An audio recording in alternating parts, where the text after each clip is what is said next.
Greetings, urban farmers, gardeners, and healthy food visionaries. Greg Peterson here, and welcome to the 304th episode of the Urban Farm Podcast, where every day we work together educating and inspiring you to become part of your food revolution. Healthy food is something that everybody wants. Delicious and nutritious, and right outside your own door is even better. Just text GARDEN to 44222 or visit iwanttogarden.com and you will receive our free webinar about 7 key factors you need to know to grow your own healthy food.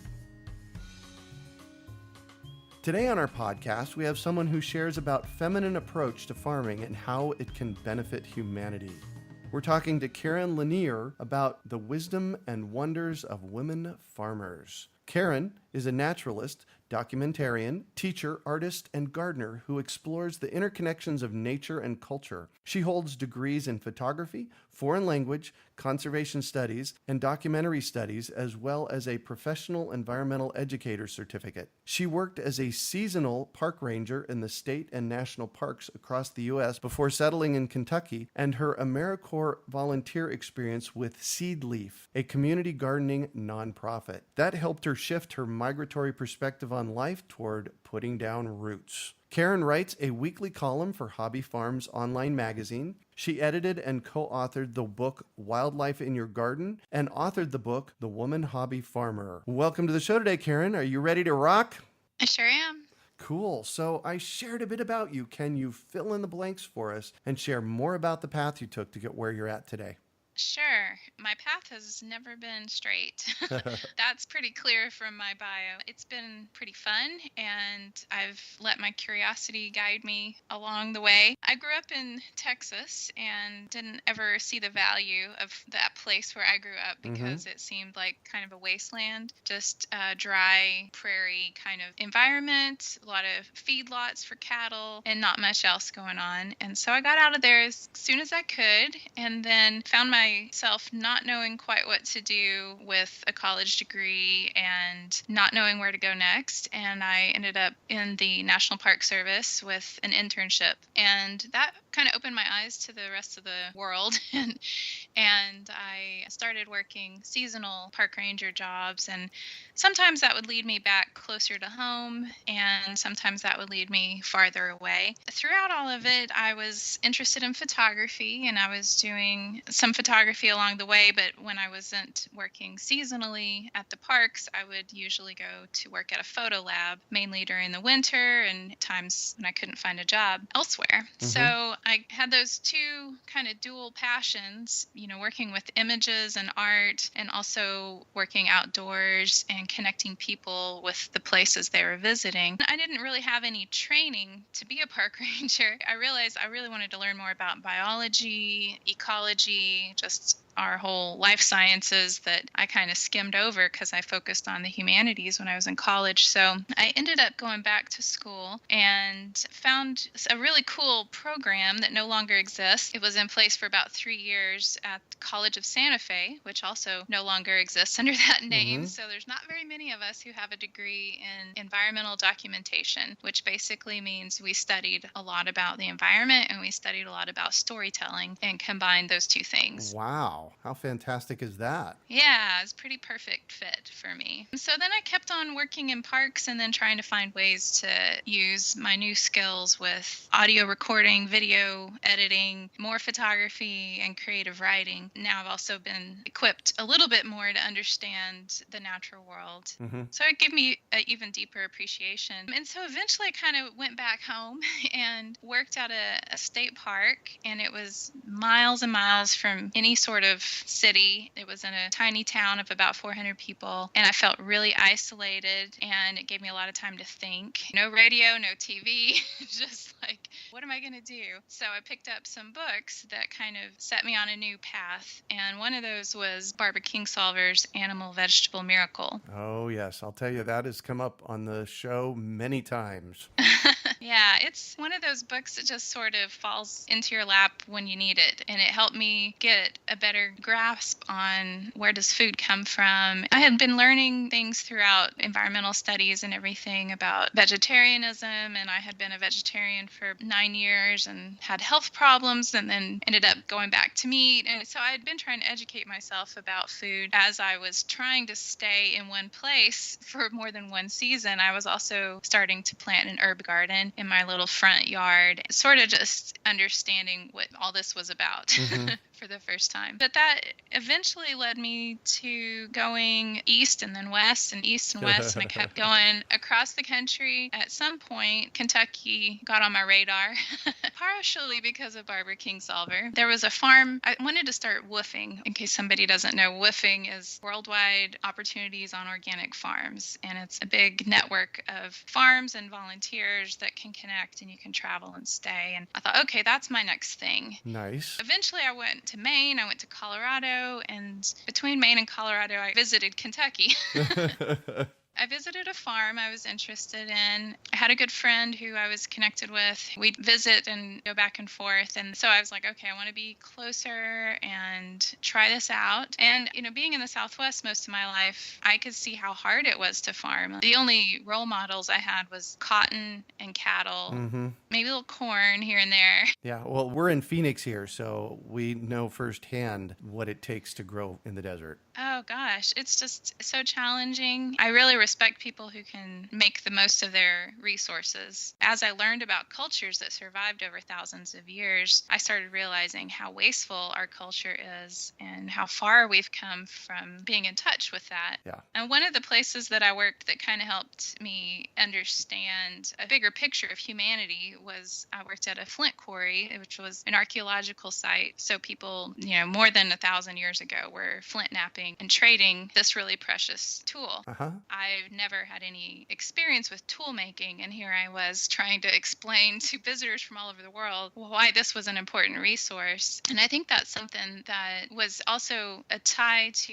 me figuring out that the place I came from was not a wasteland. There were really precious resources. We had a big wildfire at that park, and then the following year, for miles and miles, everywhere you looked, there were wildflowers blooming. It's amazing how that happens, isn't it? Yeah. And so I started trying to learn what those wildflowers were. I started studying ethnobotany, and I made a little plant guide for the flowers in the park, because a lot of these nobody had seen for 10 years or so because their seeds had just laid dormant. Wow. Yeah. It was just kind of weird that I went all over the place, came back home, worked at these parks closer to my roots, and then I started understanding more about survival and living off the land and what the land actually does provide if you just pay attention. So I ended up in Kentucky about 5 years ago. Thought, oh, this must be like an oasis. It rains, it's green, there's just no need to water a lawn, there's just grass everywhere and trees and fruit. But there's also a lot of blooming plants in the springtime that I was not used to. So it was a bit harsh on my respiratory system to jump in. I didn't stay on that farm as long as I expected to, so I moved into town to try to get acclimated. That's when I started working and volunteering with Seedleaf. And that's the nonprofit that I have a ton of respect for, and I could talk to you for an hour just about what they do. So bridging the gap between Seedleaf and you writing a book called The Woman Hobby Farmer. Tell me about that leap that you made. The leap is kind of big for me. I wasn't expecting anything like this to come along. I was also volunteering and involved with a native plants group, an organization here that promotes landscaping with native plants called Wild Ones. Wild Ones is a national organization, so there's little chapters, and I got involved with them, and I started writing for their newsletter once a month. And that was the first time I had written anything that had been published. It was fun for me to just pick a topic and explore it, and I had studied creative writing, but I really hadn't used it in that way. Eventually, I got to start writing for Hobby Farms magazine. It was great because I knew the editor. She was a nice. friend. That's always a good bonus.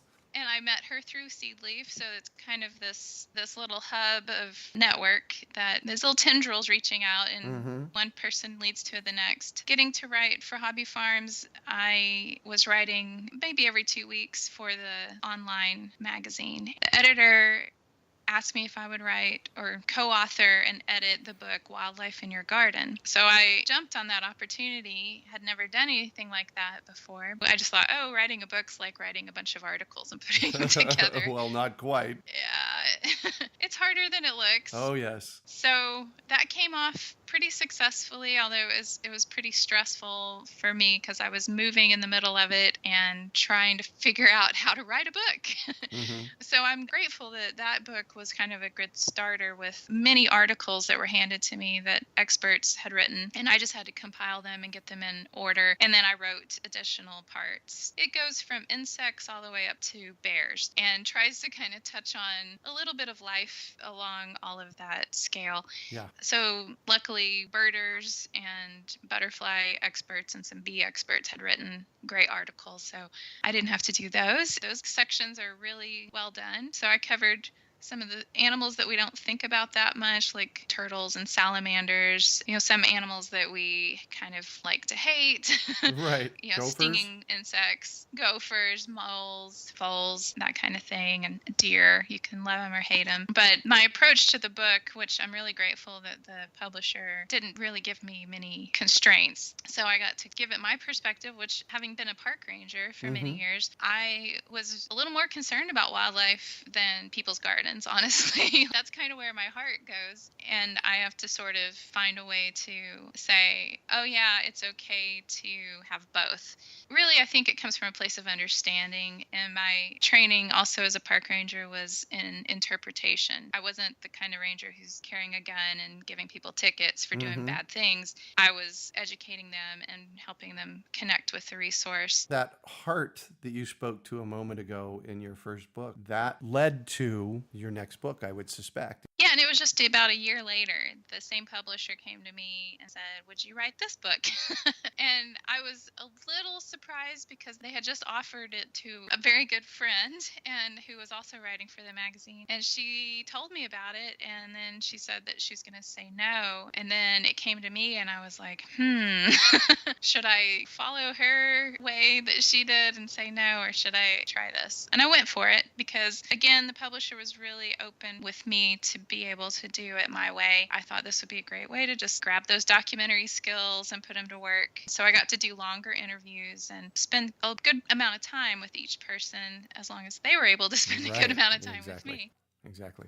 And that's really what I valued in doing that work. Perfect. So the book, The Woman Hobby Farmer, there's a quote here that I was struck by that I want to kind of dig into a little bit. And this is your quote. Regardless of gender identity, a feminine approach to farming is one that cherishes nature as the ultimate teacher and works with natural cycles to benefit humanity while enriching the soil and all the life that it feeds us. Say more about that, because I kind of want to unpack it. When you label something gender-wise, you kind of exclude a lot of people. So, and I struggled with that for probably half the time I was writing the book. I was like, why is it about women? Then, I really had to kind of dig into gender issues and history of women's roles in agriculture.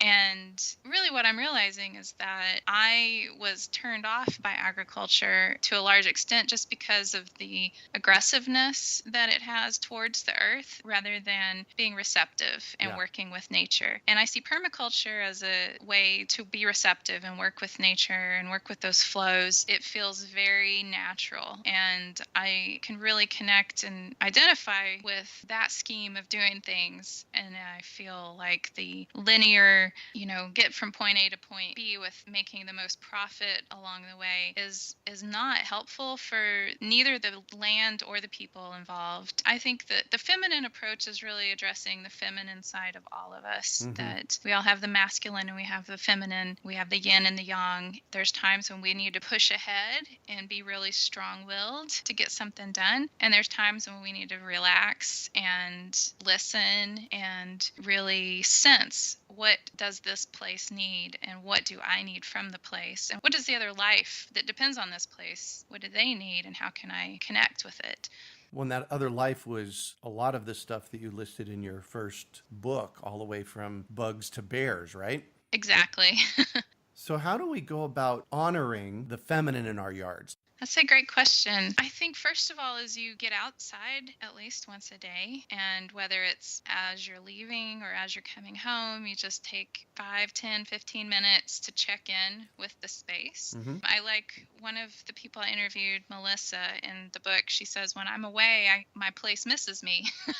And when I come home, I can tell we're glad to see each other again. And so that's one way to just be receptive. What's needing a little bit of water? What has really blossomed over the past day or two? That's also just being aware of your surroundings, being observant, letting all of your senses connect, not just sight, but smelling Right. things, listening. It makes you a better neighbor as well. A better neighbor, is that what you said? Yeah, a better community member if you're aware of your surroundings too. Interesting. So I'm up early every morning. I'm usually up by between 4:30 and 5:30. Often my task involves me getting in front of a computer early on during the day. But the first thing I do every morning is I walk out into the front yard or the backyard. I check on the chickens. I check on the yard. I check in with the space, always in my bare feet. For me, that's a connection that clicks me back into why I'm here. Yeah. Something about the contact of our skin on the earth probably ignites some of those memories and things that we don't have words for, Mm-hmm. and we don't know how to express, and that's okay. We can just be there. What is the feminine approach to farming?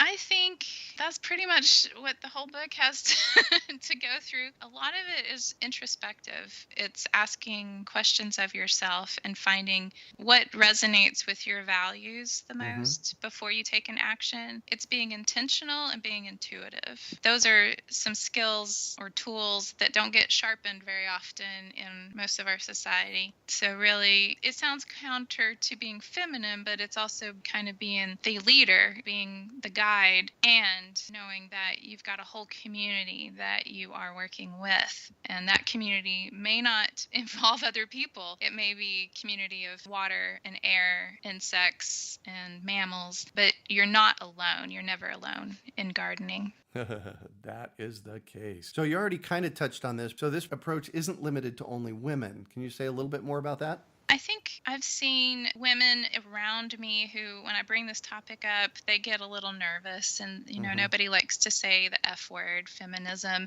And when I've brought it up, like their partners or their husbands have been part of their stories for sure. It's not just about singling out this gender. However, women, for many different reasons, have not been given the credit that they are due when it comes to providing for their households and being farmers. But I think men also don't have, sometimes in their society, the world of suits and ties and office buildings. Uh-huh. They don't necessarily have the freedom that women might get to experience with listening to their bodies and having to take time for themselves, because if you're 9 months pregnant, everybody understands, okay, it's all right if you need to take some time off. And men are kind of forced into this role of always being active or taking the lead. And I think they need to get permission to check in with themselves and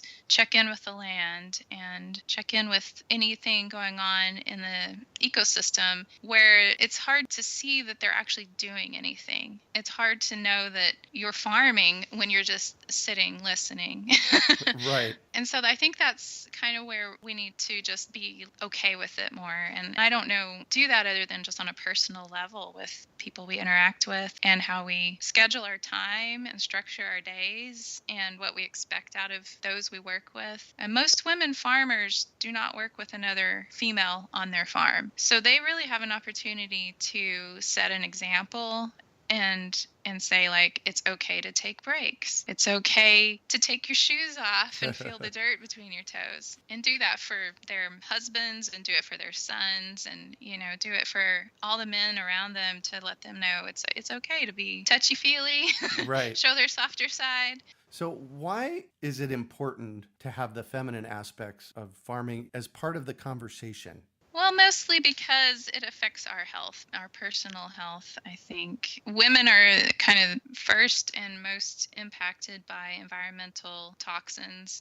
Everything from breast tissue to ovarian tissue gets a lot of damage from toxins in our environment. So it's kind of like we're this alarm system that's ringing and saying something is off. And if we can listen to that and then as a whole society and make some changes, putting women's health in the forefront and realizing that it's directly connected to our soil and our air and our water quality. The big ag systems and what they do to our soil and our air and our water quality, it's a no-brainer, really. So I think that's why the women in that title, and that's what's important about it, is just letting this be a reason. If you care about the health of the women in your life, then maybe you'll make a change in the food system, whether that means buying organic next time you go to the grocery store, or maybe it means starting that farm you've always dreamed of. Right. So your book is not a how-to manual. What did you hope to share? I think it's more of a why-to manual. It brings a lot more attention to the wisdom that you already have within yourself. And while there's about 20 different women's perspectives in this book, some, I spent 3 days with, some I just had a quick questionnaire with, but they all brought their wisdom to it. That doesn't mean that the reader doesn't have their own point of view. So I included little workbook kind of questions that you can be meditating on as you work in the garden, or just give it a little room for your own thoughts. Also, planning space. Fun thing to do in gardening is to make your sketches, get a layout of how you want things, and then remind yourself as you go along, take notes, and then reflect back. We go through the whole year in a cycle of changes going on in nature, and we can also reflect and look at all the changes that we've experienced in that year, whether you want to call a year just a season of growth or a calendar year. But the last section of the book is really about lessons learned and passing on that wisdom too. Everybody has the ability to be a teacher of something, and everybody has the ability to be a student for their whole life. Right. So I think there's a great need to recognize in yourself what you've done, what you've accomplished, and then also look at what is it that I want to learn next and who can I learn that from. Beautiful. Well, thank you so much for that. So I'm going to shift on you, and I'd like for you to talk about a time you failed, how you overcame that failure, and what you learned from it. I tend to jump into the deep end of things, and I think when I left home and started moving around, I didn't just go to any national park. I went to Death Valley National Park, Oh, and so wow.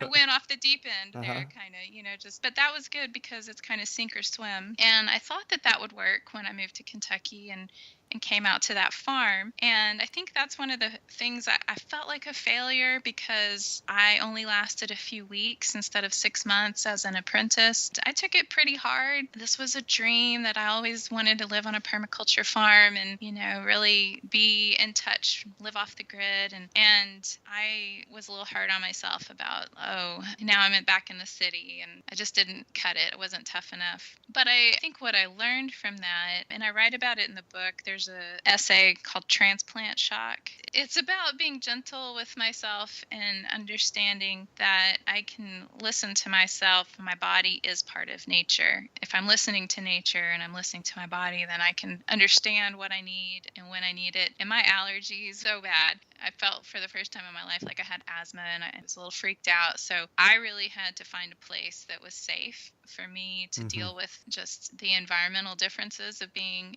in this place. That was good because that led me to all these new opportunities. And just last weekend, I went back to that farm and I spent the weekend there doing a permaculture workshop. Oh, nice. And it was just amazing to think back at how I came to be a stronger person through that experience. And I'm still closely tied to those people out there and the great work that they're doing. So it wasn't just like burning my bridges and, I failed and I'll never go do that again. It was just finding a different way of continuing that dream. Beautiful. So you've mentioned the word permaculture a couple of times. Have you done a permaculture design course? No, I haven't. However, well, jumping in the deep end, again, I ended up working at a middle school that was a Montessori-based school that was brand new, a brand new building that had been revitalized in an urban area, and they wanted someone to basically teach the kids how to create a permaculture farm.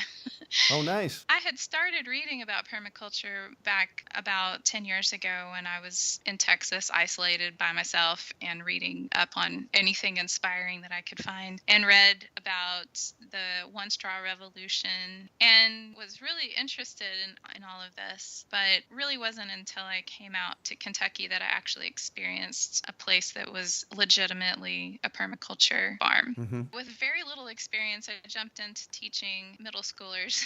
You never learn something as quick as when you have to teach it. This book really helped. It was the Permaculture Handbook by Peter Bain. Oh, yes. I really referred to it a lot. You know, there's some good videos too. And then there was a place in Colorado I connected with, which is the Colorado Rocky Mountain Permaculture Institute. I had been there a few times and seen the work they were doing and helped do some writing about their greenhouses. So just that little bit of experience led me to thinking, oh, I could teach.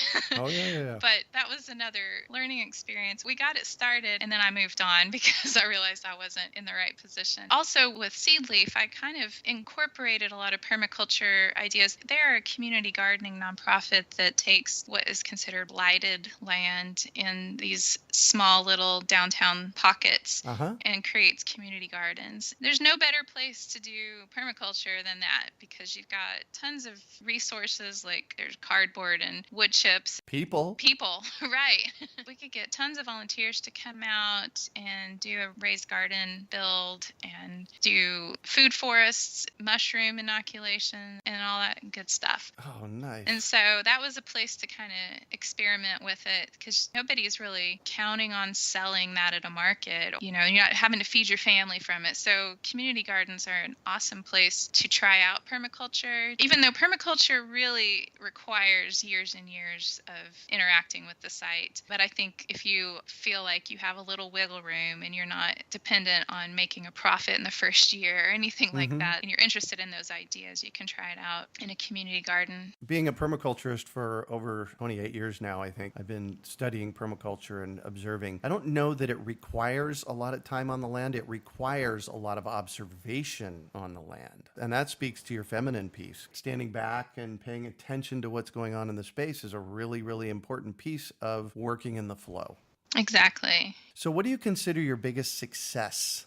I think that this book might be my biggest success right now. Of course, it feels fresh, but it also brings a lot of my personal heroes and friends together in one place, and it incorporates some of my life story. I see it as this big web of my skills in my life, along with the people around me and my community. It incorporates some of the skills that I've been wanting to use and I've just, had on the back burner. And it also recognizes that all my wandering around and trying these crooked paths and not quite fitting in, it was worthwhile. So what drives you? I think that it's two parts. One is knowing what I don't want and being able to recognize it and move away from it. And then knowing what I do want and moving towards it. And that's really as simple as just feeling good. My own health has improved immensely since I started gardening. That's just an immediate feedback. It doesn't really take much time to know that if I eat a good meal, I'm going to feel better that day. Yeah. And if I spend time in nature, if I spend time with animals, if I spend time with people who love being in nature and around animals, we all feel better. And it's just like, okay, let's just do more of this.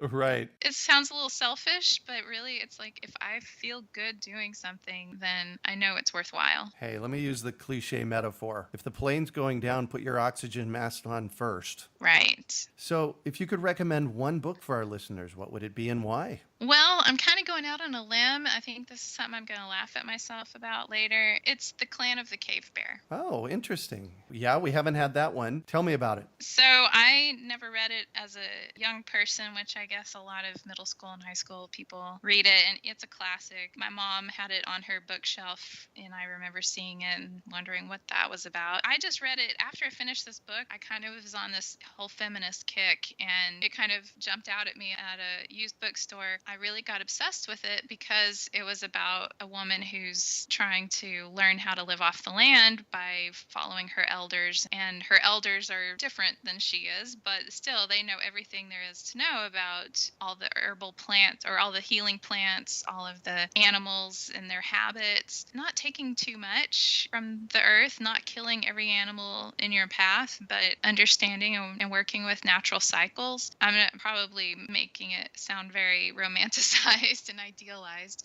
but there's also a woman who's learning to create stone tools, and that brought me back to my days at the flint quarry. Oh, wow. Learning how to survive in a society that's different than how she feels is her natural way of being. So there's a lot of those themes that I could identify with. The books I've really valued have been both instructional and inspirational. And I think this is one, like, I may not go back and reread every word of it, but I'll skim back through the parts where she's finding some good healing herbs and she's making the tools and the sling and those kinds of things. So it's some of the skills that we've lost. It's cool just to read about. Here's somebody spending 500 pages describing in detail about it. So what one final piece of advice do you have for our listeners? It's going to be real simple, and that is just don't grow something that you don't like to eat, and do grow what you do like. And that's kind of just a way to suit your own taste. For me, I don't like tomatoes. I do like pasta sauce and that kind of thing. Plenty of people around me grow tomatoes, and I can make pasta sauce, and I don't have to grow it. If there is a community to connect with to get what you need, that's what I have to remind myself of sometimes, is that I don't have to do it alone. There's always help. I can focus on what it is that I really, really enjoy doing, and someone else can do the stuff I don't like as much. Beautiful. Well, thank you so much for joining us on the show today, Karen. Thank you. It's been a pleasure. How can our listeners get a hold of you? I've got a website, and it is my business name, which is Kala Creative. That's KALACREATIVE.net. KalaCreative.net. The books are for sale there, as well as links to all my blogs and workshops that I'm doing, and anything else that you might want to get in touch with me about. Perfect. You can find show notes from today's podcast at urbanfarm.org/Kala Creative. That's KALACREATIVE. Well, that's it for today. Thanks for joining us on the Urban Farm Podcast. Healthy food is something that everybody wants. Delicious and nutritious, and right outside your own door is even better. Just text GARDEN to 44222 or visit iwanttogarden.com, and you will receive our free webinar about 7 key factors you need to know to grow your own healthy food. We hope you enjoyed today's episode of the Urban Farm Podcast. Remember to listen for tips, advice, and resources to help you on your journey with urban farming. You can find us on the web at urbanfarm.org or send us an email to podcast@urbanfarm.org. In the words of Vincent van Gogh, great things are done by a series of small things brought together. Be encouraged that with each lesson learned and skill developed, you are one step closer in the direction of your dreams.